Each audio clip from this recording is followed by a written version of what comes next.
Hi everyone, welcome back to my channel and a very warm welcome if you're new. Spooky month has sadly drawn to a close and we're already knee deep in November, but I hope you all had a fantastic Halloween. I'm one of those people who leaves their decorations up far too long though, so I figured I'd trick or treat you guys to one more spooky video before we take down the Halloween backdrop. Today's video is extra special because it celebrates all of you guys. I've wanted to make a subscriber celebration doll since I reached 1k subs on YouTube, and now we're already past 3k, so I think it's about time. This doll is meant to thank you all for all the love and support you've given my channel over the past 3 years, and what better way to do that than to have you guide me in designing her.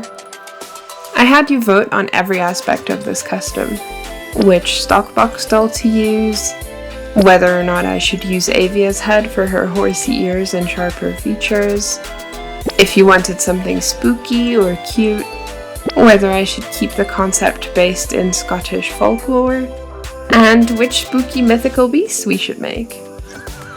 And so our Kelpie was born.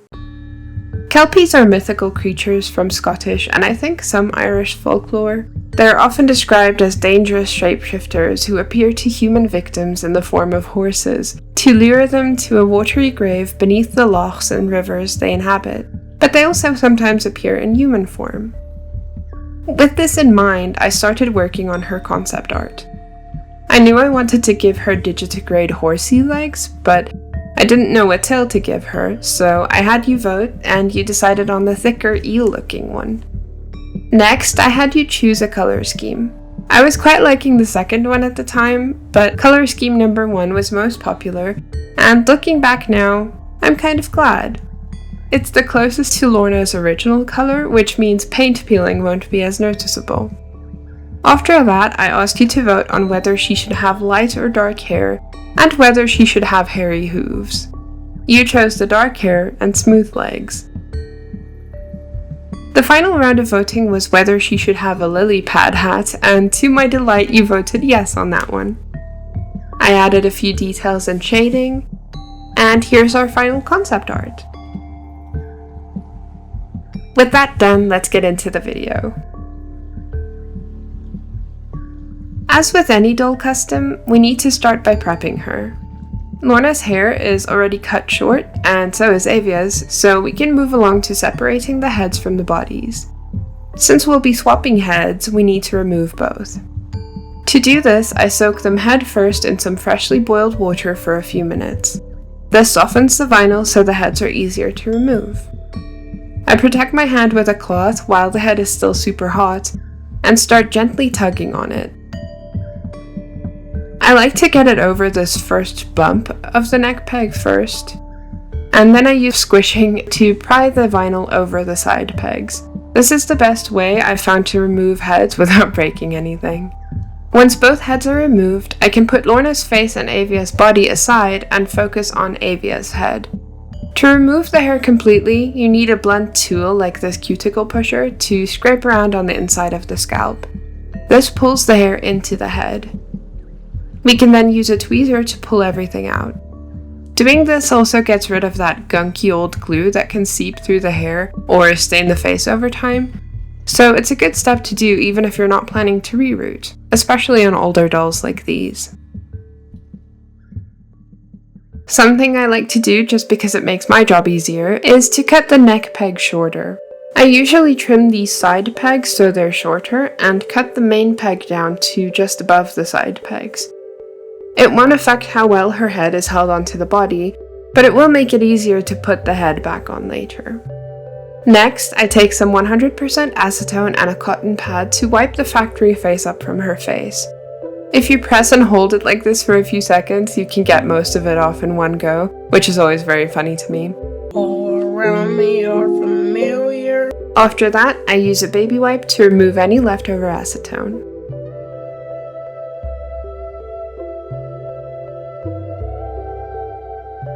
For her body mods, I'm first removing these fins on her legs and setting them aside for later. Then with a marker, I draw lines where her legs need to be cut. Normally I wouldn't use a marker, but we'll paint her eventually, so these marks won't be visible. With my brand new rotary tool, I carefully cut into the plastic. I do it in short bursts so that the plastic won't melt too much or get stuck on the blade. I'm also trying to be careful not to cut into the knee joint. I came a bit close, but I have an idea about how we can preserve the movement. Next, I use a craft blade to cut these little pegs off the fins since we won't need them. If you do this, wear protective gloves or something. Don't be reckless like me. And here we have all our pieces. I watched Delightful's Dragon series for how to do this, so I won't go into too many detail here. I'd rather direct you to her channel for that. But I'm going to extend the legs and create a new hinge joint using popsicle sticks and small bolts and nuts, just like she did for some of her dolls. To preserve the swivel movement here, I'm going to cut a kind of ditch around the knee so that we can use wires to reattach it to the thighs. I again use my rotary tool for this and just try my best not to cut too deep. I also cut indents in the other parts where I plan to connect the popsicle sticks with wire. I love breaking off the molten plastic.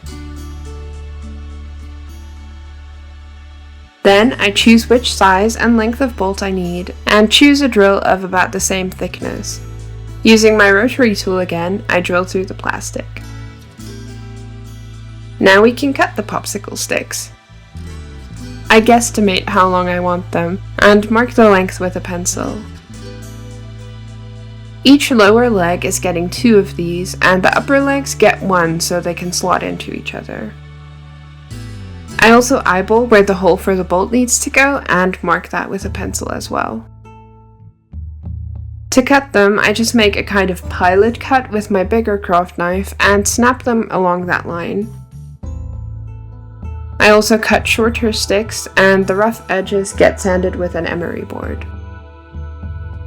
The ditches I made for them were a bit too thin though, so I use a wood cutting tool to widen them. Again, if you use this, please wear protective gloves. For the shorter popsicles that are going to be attached to the upper legs, I glue 2 together with super glue to make them thicker. Now we can drill the big holes and some smaller ones, and they look like this.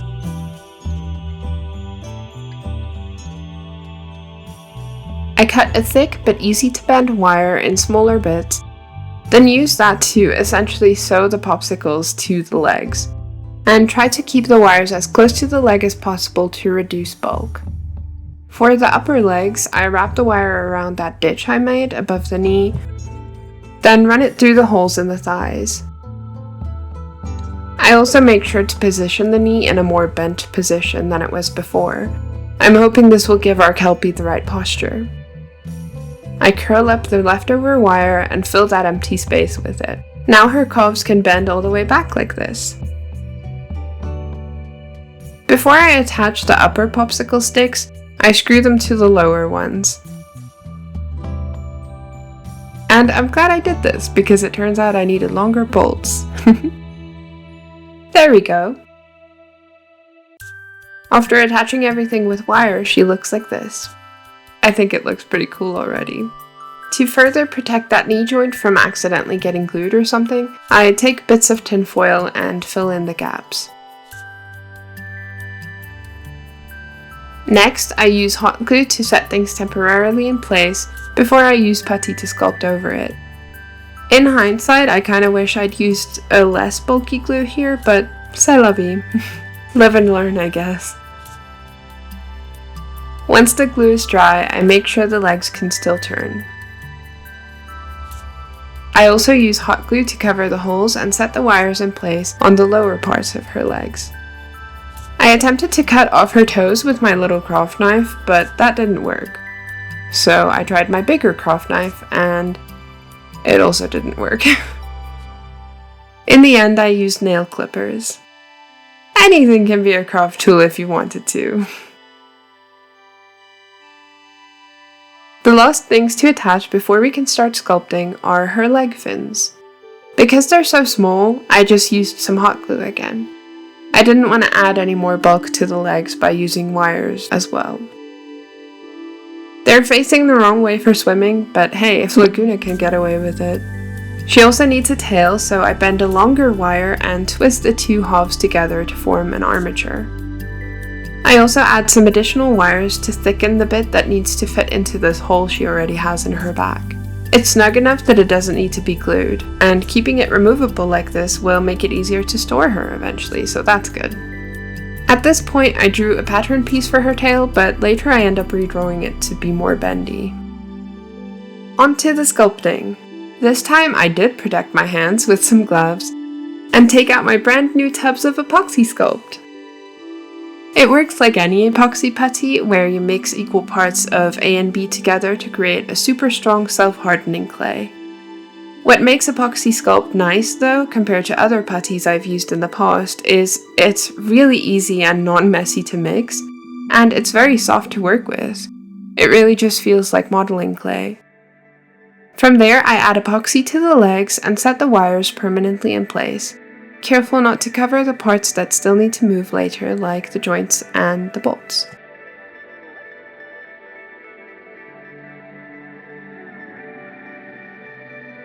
I also use it, at a terrible camera angle, to thicken her thighs and saddlebags a bit. G1 little sister bodies don't have much in terms of curves, but I wanted the upper parts of her legs to be proportional with the lower parts. This took some patience because I had to let some parts dry before I could sculpt the next, otherwise you risk accidentally squishing what you just sculpted. Her legs look a bit like sausages here, but stick with me. I promise I give her more shape later on. And of course she needs a slightly bigger bootay and wider hips to match her new thighs. These also help balance out the big head, I think. To give her gills, I lay down a little snake of epoxy and smooth the upper half of it into the plastic with a silicone tool and some water.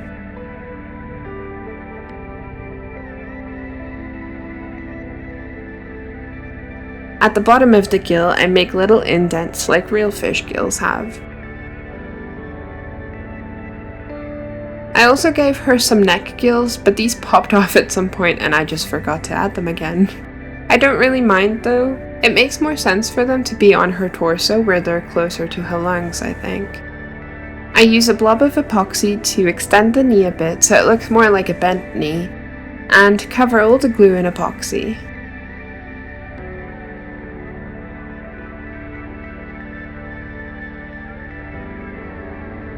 Once that's cured, I can add hooves where her toes used to be. I tried to give them that classic horseshoe shape, and let her stand on them so they'd be flat and even at the bottom.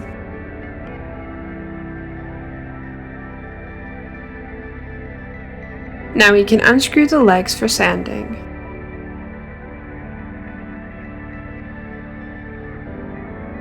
With a rough emery board, I first sand in the joint area, since this is where the leg needs to bend and move the most, and I didn't want any obstructions. I also use this emery board on all the most obvious bumps, and start trying to sand her hips down a bit for a more natural look. You can't see it as well on the camera, but I feel like this just made the thighs transition better into the hips, you know? They're less sausage-like now. I also sanded the rest of the epoxy to remove some bulk and make everything nice and smooth. In the areas where the glue started peeking out because of the sanding, or I accidentally roughed it up a bit too much, I use a lighter to gently melt the glue again and make it smoother that way. For her tail, I draw a new pattern, like I said, and I'm going to cut it from pieces of this shiny fabric. But first, her body needs to be painted, and I'm going to use my airbrush and Vallejo Game Air paints to get a nice smooth gradient on her limbs. I tried to match the base color to the color of her hands, since a lot of her existing joints are that color already, and I think the paler minty blue suits a Kelpie better. I always find that this paint is still a bit too thick for my airbrush, so I also include some airbrush thinner in the mix.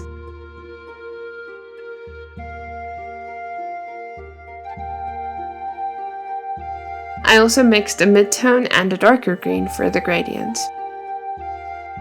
With that, I go outside to paint her.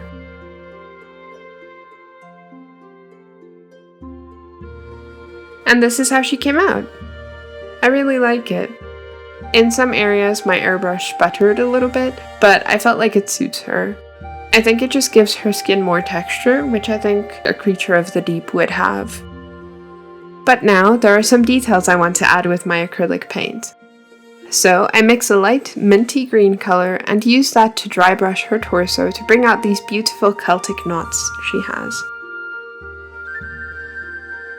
I also take a thin brush and go over it again in some areas where I feel the dry brushing didn't bring it out enough.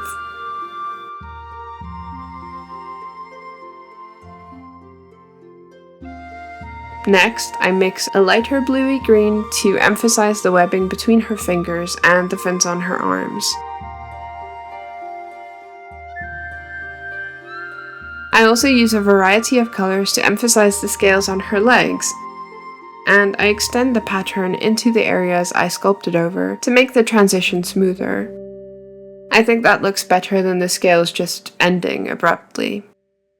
Her leg fins get painted in the same way as her arm fins. And I basically do this all over her body, bringing out details and adding some more to make everything look more cohesive.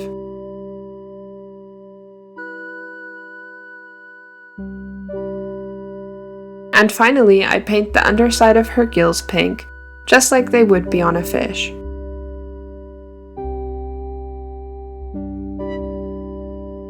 Before I can start on her hair, I also give her scalp a coat or two of dark green, but I made sure to do it at a camera angle that's excruciatingly bad, just to annoy editing Anna just a little bit more. At this point, I take some time to correct any areas where I went over the lines a bit or where something doesn't look right. It just makes everything look more finished.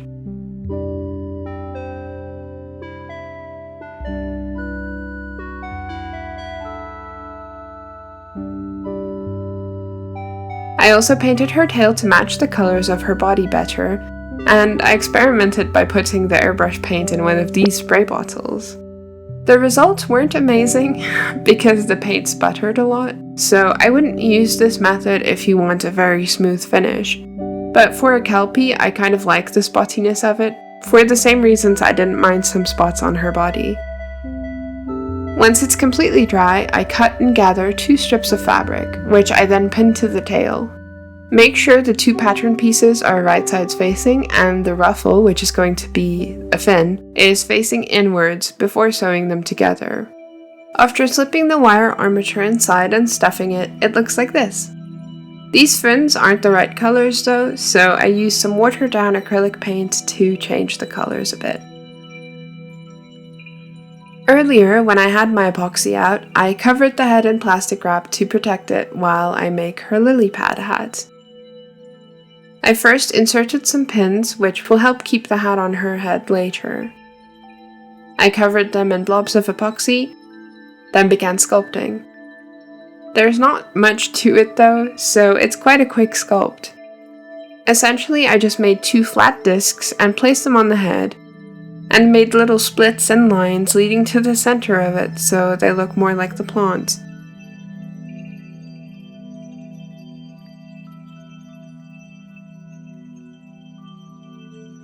Once that's fully cured, I gave the lily pads a few coats of dark green too, but made it a bit warmer in color than the green on her body or her hair so that they'll stand out.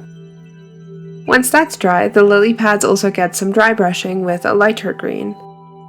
I focus mostly around the edges and take my brush strokes in towards the middle of the discs. That way it mimics the veins and things that a plant would have.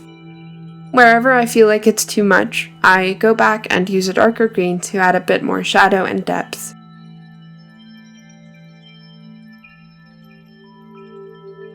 I also decided that it might look cute with water droplets, so I add some using UV resin and cure it under a UV lamp. And now, onto my favorite part, the face-up. I put on my gas mask and take her outside to give her a few coats of Citadel. Then I start by blushing her face with shades of green and blue soft pastels. I do this around her forehead, temples, eyes and cheeks, and her jawline.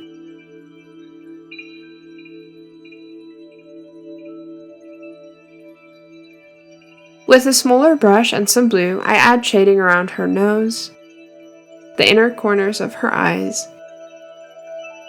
and her lips.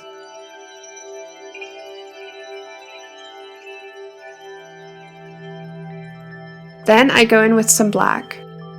I want her lips to be dark, but I don't want them to have a harsh outline, so I focus most of the color on the inside of her lips and fade it outwards. I also want her to have like a smoky eyeshadow look, so I use black pastels on the outer corners of her eyelids and use blue and green to blend the colors. With the blushing done, we conceal her again with Citadel to save our progress. For the finer details, I use watercolor pencils. I start with black to darken the parting line of her lips and add a few creases. I also extend the lines on the outer corners of her mouth with blue and purposefully turn them down because I don't want her looking too friendly. Rare for me to say that, I know.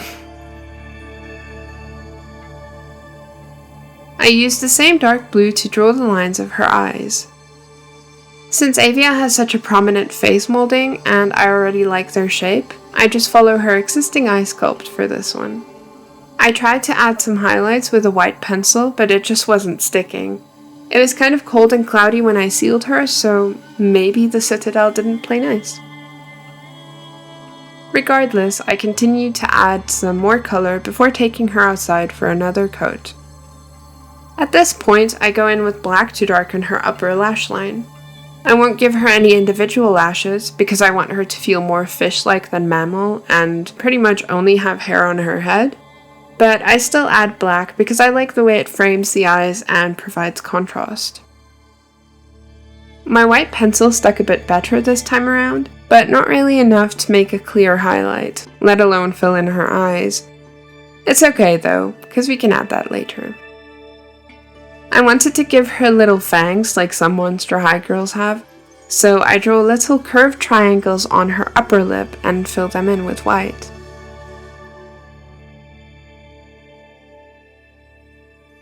After that, I accentuate this crease in her eyelid with dark green, and give her some eye baggies underneath the inner corners of her eyes.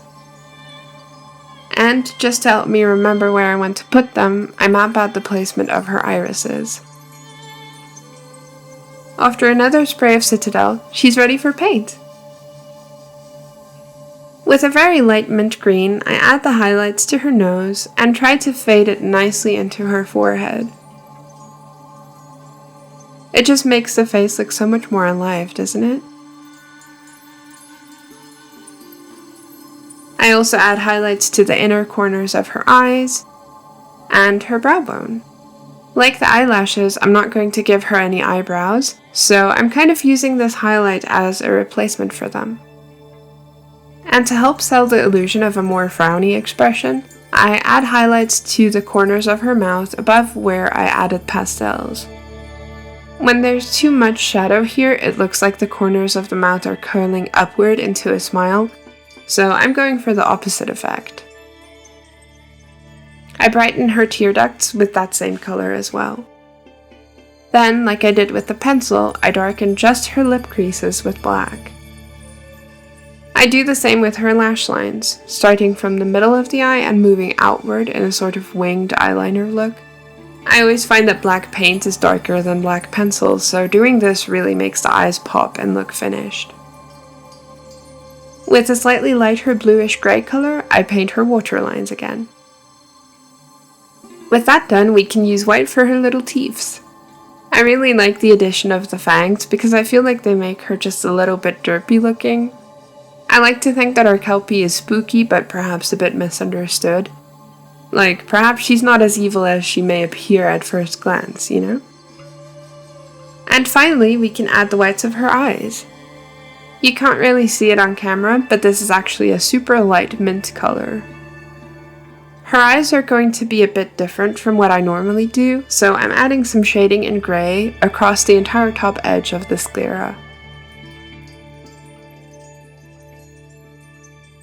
Once that dries, I use a light blue pencil to map out again where I want the irises to go, because of course I couldn't see the ones I drew before through the paint.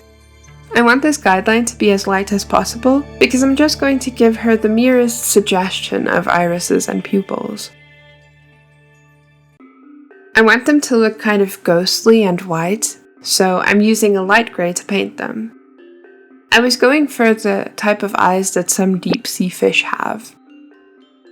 I think they came out pretty cool if I do say so myself. For her hair, I'm going to use this pretty dark green acrylic yarn to make wefts. I start by cutting strands that are double the length I want her hair to be, plus a bit extra. Then, once I have enough, I tie them to my trusty mini metal coat hanger. Once the hanger is filled, I take the time to unravel each yarn strand, like I've seen my friend Lucia do. This can take a while, but it makes combing and straightening the yarn a lot easier, and you retain more of the length this way. Then I use a pet brush to comb the yarn out.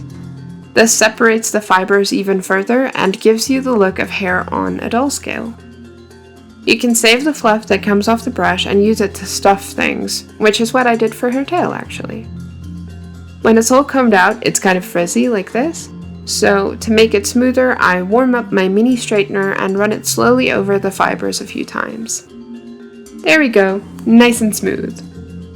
I made the yarn into wefts off camera using the method I've seen Enchantarium use, and I added this cool green yarn that kind of looks like some kind of water plant. Now all that's left is to glue it to her scalp using an all-purpose tacky glue.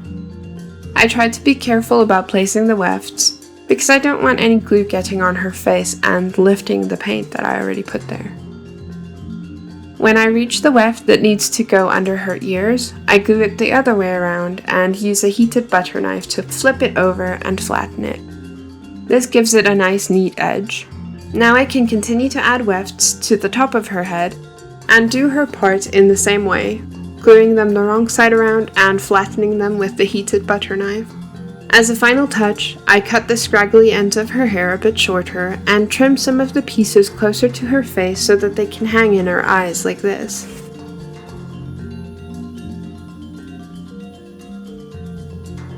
Our Kelpie doesn't need much in terms of clothes, but I do want her to have a sort of loincloth to protect her modesty and balance her color scheme. So I made kind of a weird bikini pattern and cut it from this blue cotton again. I also roughed up the edges so it looks like it gets caught on things and she isn't bothered to get a new one, you know? It's too blue though, so I lay down a sheet of plastic and paint the fabric with watered down green acrylic paint. It will make the fabric a bit stiffer, but also keep it from fraying any further, so I kind of let it dry in this folded position. Off camera I sewed it together like this. This helps the front pieces lay flatter on her body, but also creates channels on both sides for some embroidery thread, which is going to act as laces to tie the loincloth to her body. And with that, our subscriber celebration Kelpie is done. So, what do you think? This doll ended up taking me a lot longer than they usually do, and I think it's partially because she was more body mod heavy than any other doll I've done before. And partially because I really wanted her to be perfect, or at least as close to perfect as I could get her since she's made an appreciation of all of you guys. I have so many exciting things planned for the channel, and knowing there's over 3,000 of you watching and supporting me on the other side of the screen is both a little scary, but also really amazing to think about. I'm sorry I made you guys wait for her so long, but I hope she's worth it. I think if I had to pick something to improve, it would probably be her tail. It came out a bit more rounded and chunky than I would have liked. But hey, it was my first time making a tail like this, so I guess it's not too bad for a first attempt, right? This was also my first time doing so many body mods and making joints from scratch, which might also have contributed to her taking so long. I am proud of her for that though, and I'm happy with how the mods came out. I'm also very happy with her face up. I think I'm slowly getting better at putting what I see in my head into the 3D realm, so to speak, and that's encouraging. I think a good name for our Kelpie is Killy. I got it from the name of a Scottish loch called Killy, and I really like it because to an English ear it sounds like it contains the word kill, which is more spooky, you know. But in Afrikaans, my home language, the word Killy means tickle, and I think that just sums her up really well. Kinda spooky, but a little bit silly too. Let me know in the comments down below what you thought of Killy. If you made it this far, thank you so much for watching. I hope you enjoyed this video, and thank you again for supporting my channel for the past 3 years. If you liked this video and you think I deserve it, leave me a like and a comment down below. And if you want to see more videos like this, you can subscribe to my channel. I'm also pretty active on Instagram, and more recently I've started posting on Kara if you want some cheeky sneak peeks of the dolls I'm working on. I have so many exciting things planned for the future of this channel, and I hope you'll all stick around to enjoy them with me. For example, in my next video I'm making a doll for a really fun collab with some of my doll friends, and the doll after that may or may not be the start of a brand new series that I have planned. So if you don't want to miss those when they come out, boop that subscribe button, stick around, and as always, stay golden. I'll see you next time. Bye!